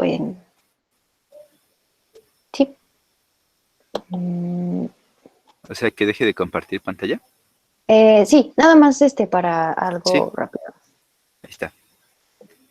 Porque, déjeme ver si me deja. Ok, creo que ya sé cómo. Que aguánteme tantito. Ay, perdón. Ujú. Ya voy, ¿eh? Es que tengo que hacer como unas modificaciones, entonces en lo que la compu abre eso y así. A veces está un poquito lenta, pero según sí se puede, entonces.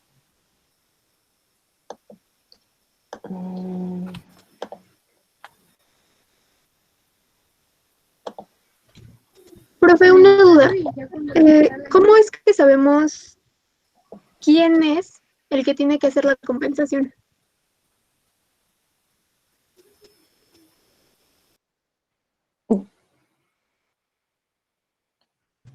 Por el origen del problema, ¿no? Puede ser.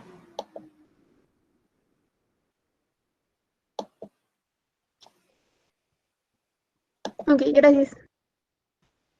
O sea,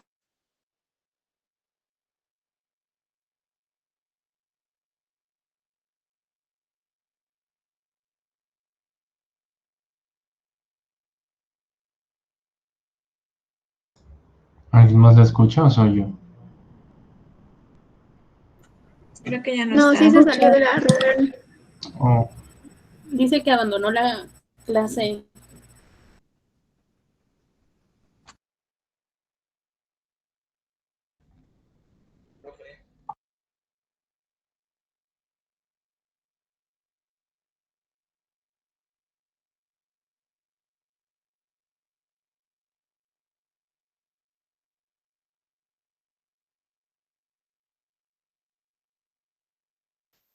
¿Me escuchan? sí, doctor. Dice Efi que se salió de la sesión, no sé por qué.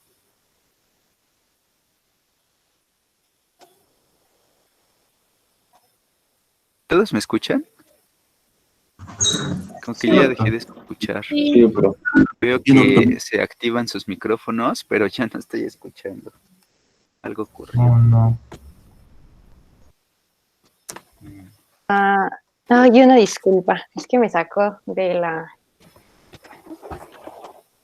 sesión, no sé por qué.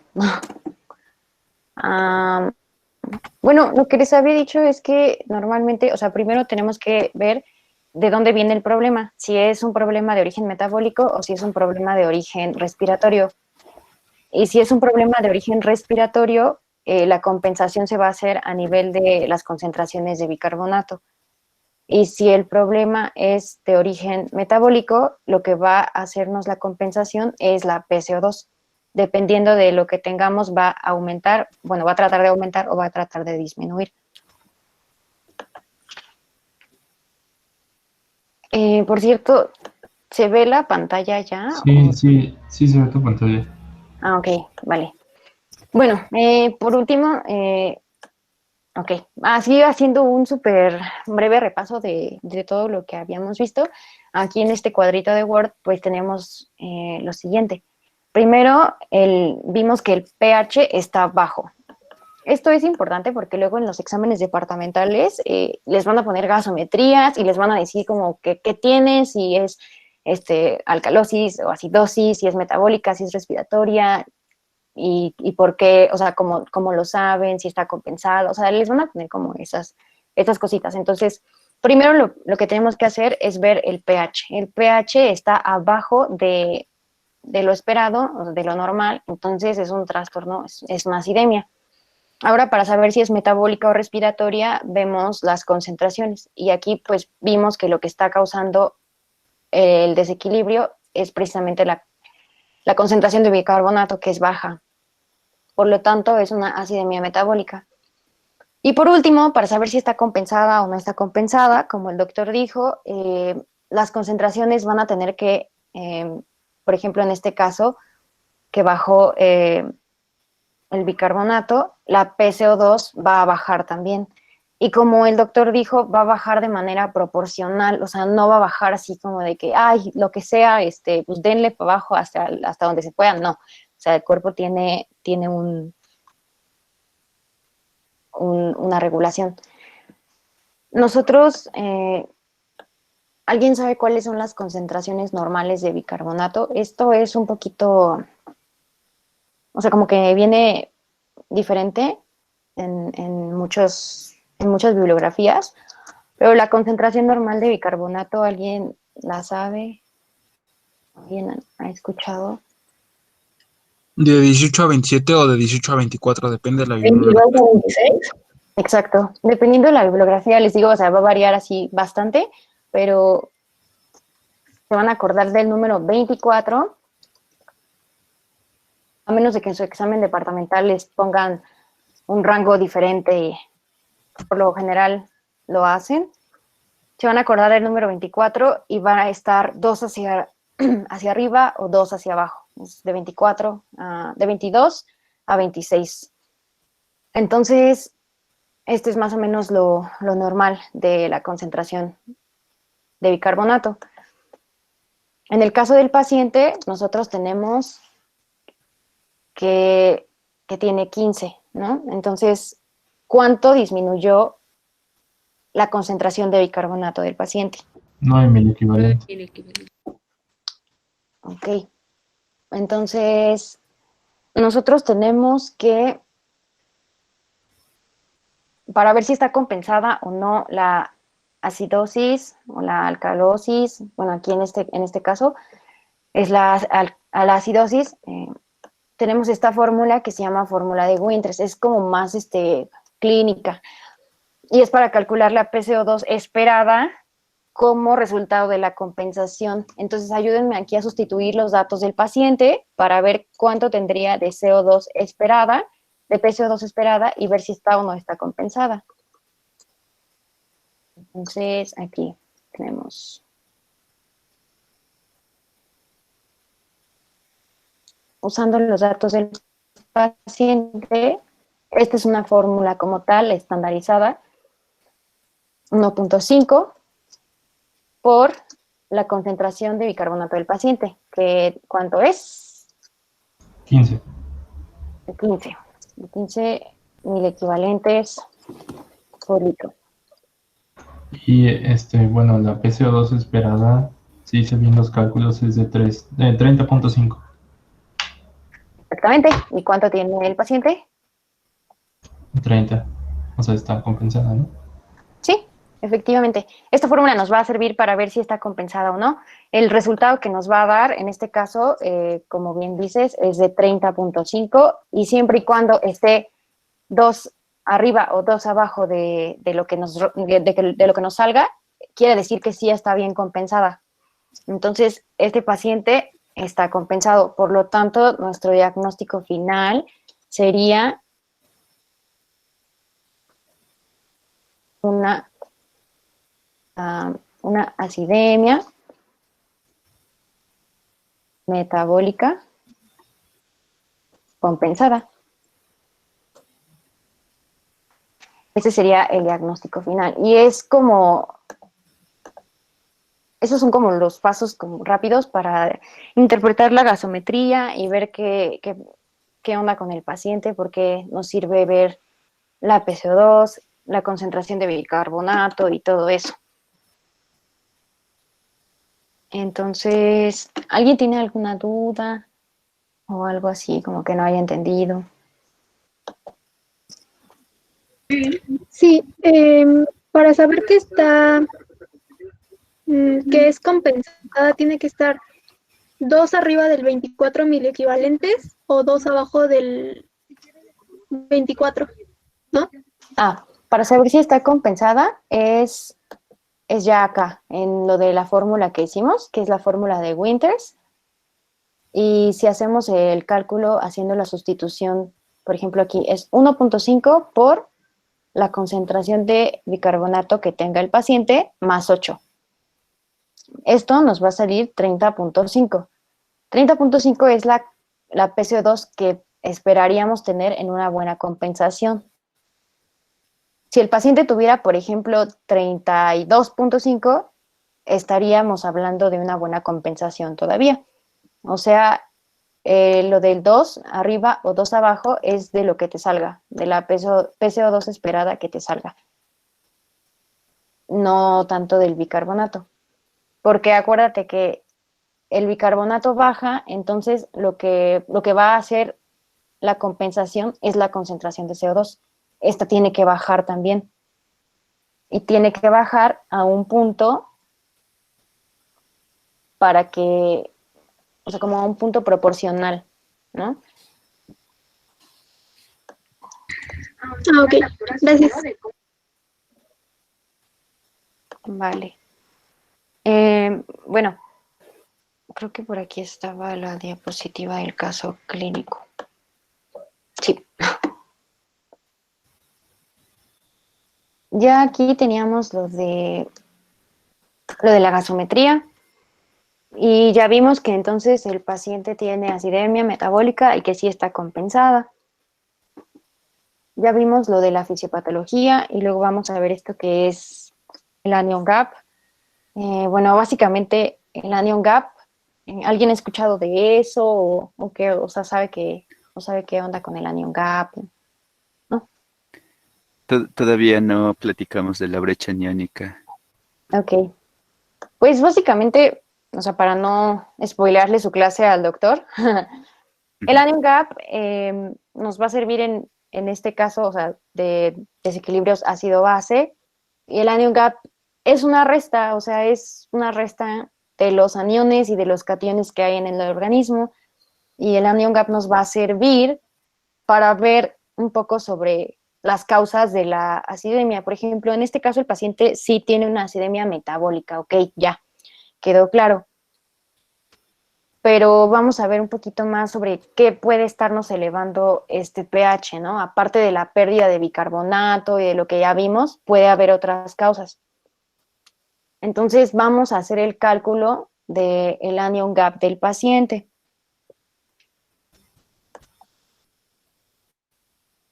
Yo sé que el caso clínico pues ya nos spoileó sobre cuánto tiene de anion gap y así, pero pues no sé, o sea, por ejemplo, hay dos fórmulas para el cálculo de la brecha aniónica o del anion gap, y la que más se usa es esta, que solamente toma en cuenta el sodio y el cloruro y el bicarbonato como aniones. Pero hay otra fórmula que toma en cuenta el potasio. Entonces, vamos a tener límites diferentes en esas dos fórmulas. Vamos a usar ahorita la que es solamente el sodio, porque es la más común, la que más se usa. Entonces, ¿cuánto tenía de concentración de sodio nuestro paciente? Sodio en plasma. ¿Alguien recuerda? 125. 25. Ajá, 125. Menos.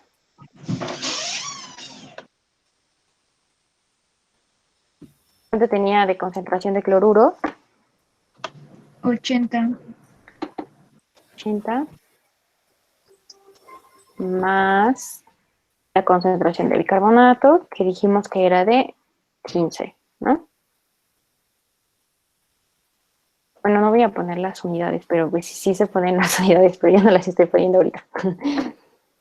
Entonces, al final, todo esto, ¿cuánto nos va a dar?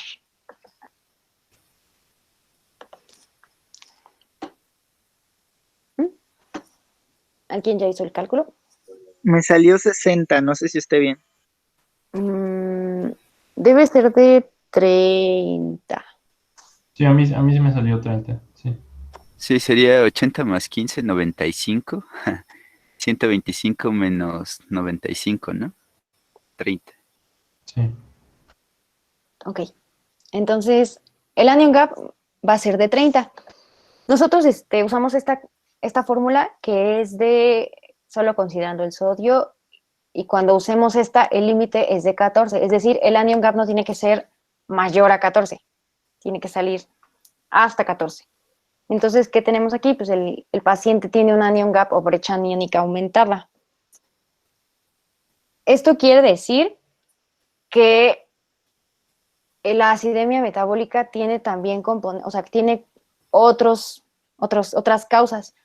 El anion gap se eleva cuando nosotros tenemos acumulación de ácidos a los que llamamos no medibles.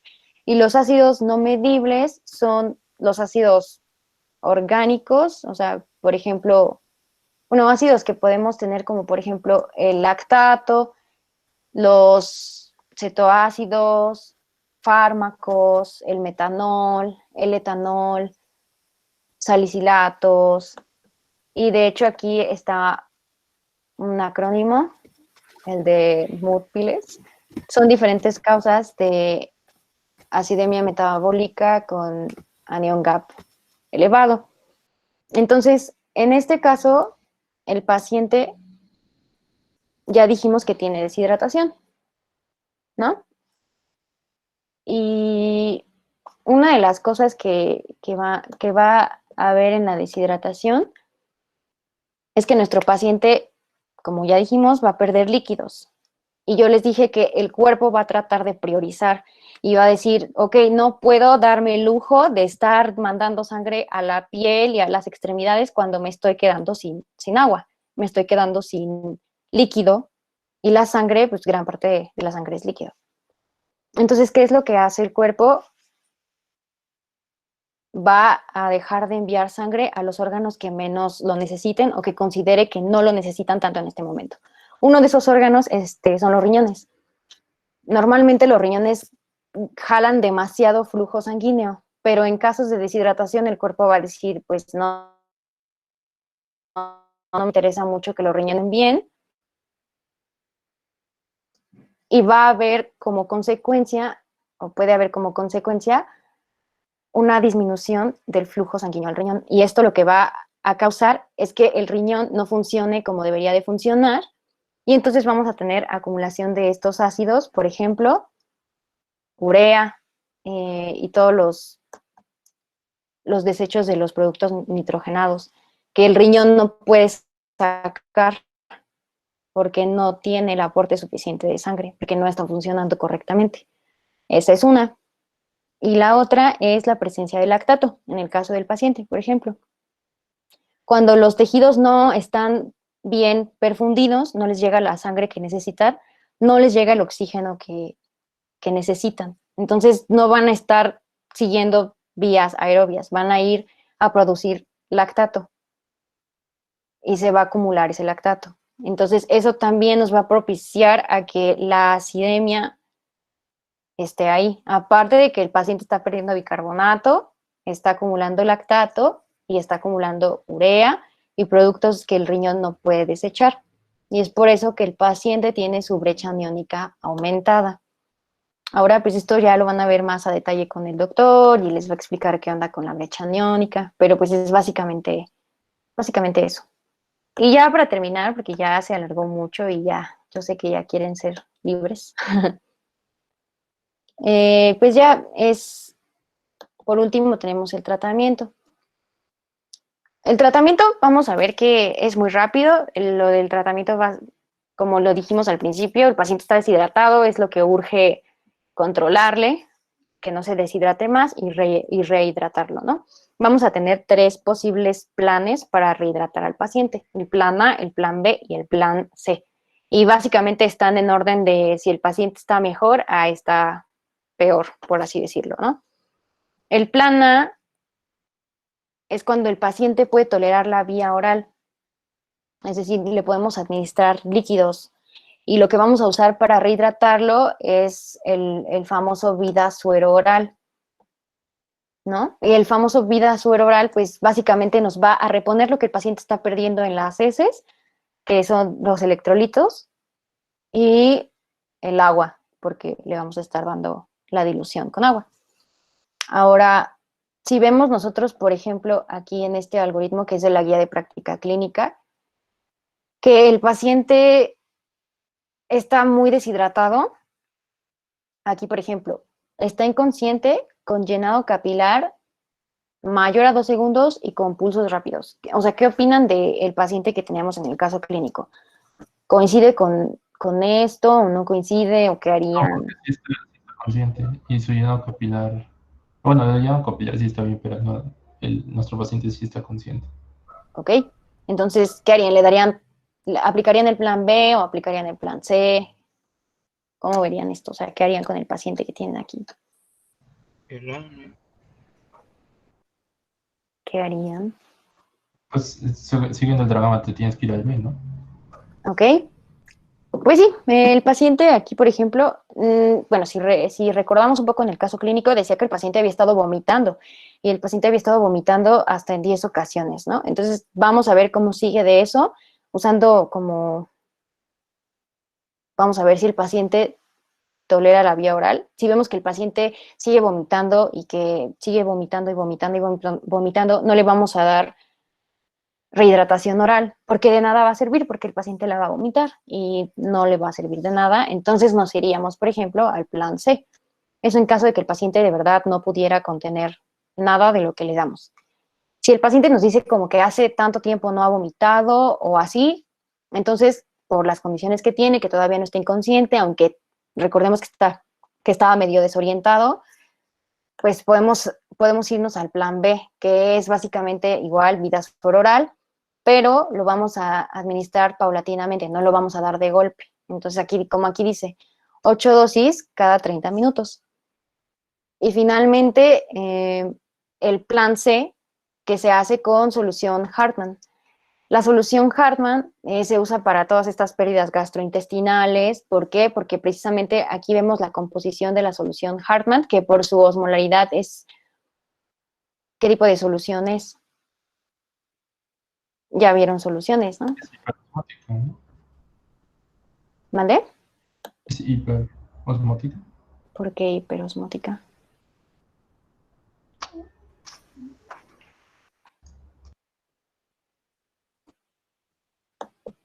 ¿Cómo está la osmolaridad de la solución Hartmann con respecto a la del plasma?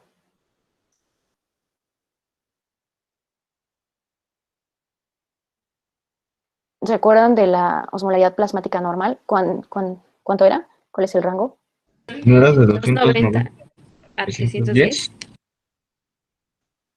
310. Bueno, es que sí, pues el departamento así lo maneja y es de 290 a 310, pero también se puede considerar normal justamente desde 270 hasta 295, o sea, varía un poquito. Hay quienes dicen que 310 ya es alto, pero pues sí, o sea, básicamente vamos a ir de 270 hasta 308, 309. Y la solución Hartmann se considera, pues, que tiene una osmolaridad semejante a la del plasma. Entonces, ¿por qué vamos a estar viendo que tiene los electrolitos que el paciente precisamente ha perdido? Entonces, esta solución se da de manera intravenosa, es cuando el paciente no puede tolerar la vía oral o cuando está inconsciente. Entonces vamos a administrar la solución Hartmann, que es la de primera instancia. Si el paciente, o sea, si no tenemos solución Hartmann, no sé, se puede administrar la salina, pero lo ideal aquí es usar la solución Hartmann.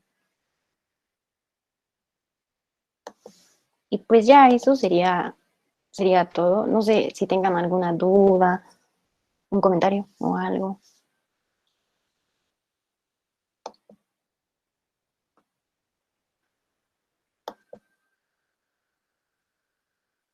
Creo que no.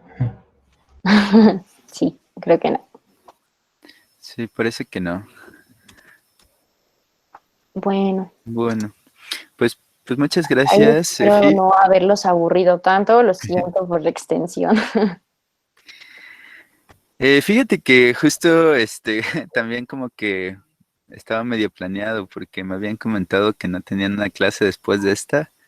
Entonces, ok. pues sin avisarles robamos un ratito extra, pero bueno, si se tuvieron que ir antes, porque noté que fue el caso de algunos, de todos modos recuérdenles que pues las clases están en video, las estoy subiendo al Classroom y bueno, pues ya con eso terminamos esta parte y vamos a continuar viendo casos de acidosis y alcalosis metabólicas en la siguiente semana, así como la brecha iónica. Y les recuerdo que tenemos un examen, ¿no? El examen lo vamos a hacer de la siguiente manera. Se los voy a mandar así como la guía 1 al Google Classroom. Y desde ahí pues van a tener que resolverlo. Y la fecha límite será justamente el siguiente martes. O sea, tienen hasta el siguiente martes para enviar esta parte del examen, ¿ok? Con eso pues ya llevamos más de la mitad del bloque y pues ya está cerca el departamental. O sea, tenemos 4 días, ¿no? Hasta el martes 20 para resolverlo. Así es. Ok. Bueno, Gracias, entonces yo doctor. me comprometo a subir tan pronto como pueda ese examen y tan pronto como pueda estas videosesiones. Al drive tienen un drive del grupo, ¿no? Entonces ahí si quieren les subo la presentación del caso. Sí, por favor. Sí, por favor. Gracias, doctor. Y cualquier Gracias. duda igual para el examen departamental o así, pues también aquí andamos. Gracias. Gracias, doctora. Gracias, doctora. Muchas gracias. Gracias, doctora. Doctor, tengo Gracias, doctora. una pregunta, ¿no? ¿Estás lista o ya sí?